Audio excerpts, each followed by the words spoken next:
Police officers from across the state were in Owasso today saying goodbye to another member of the Thin Blue Line.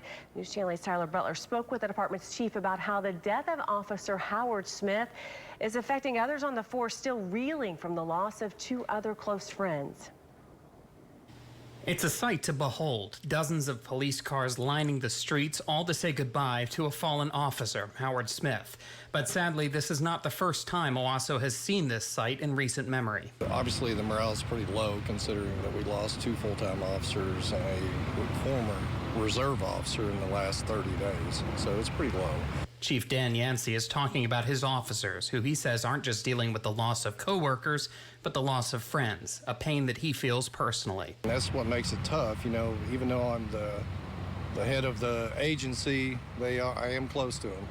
And you work with them for many, many years in a lot of cases, and it's tough to go through this.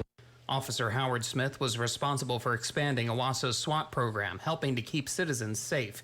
He joins a long list of law enforcement officers locally and across the country who have lost their battle to COVID-19, according to the Officer Down Memorial page, a site that tracks officer deaths in the line of duty.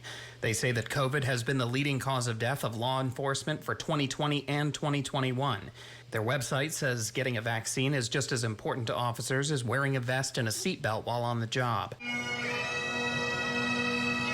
Yancey is hoping that this is the last friend he'll have to bury due to this pandemic. You know, it's a right to obviously get vaccinated. It's an individual right, and I firmly still believe in that, but I would certainly encourage people to do that. In the darkness, one light has been the community outpouring of support. The streets were lined with people waving flags and being in support of the officers, and I think this is great. It certainly brings tears to your eyes when you see that. Tyler Butler, News Channel 8.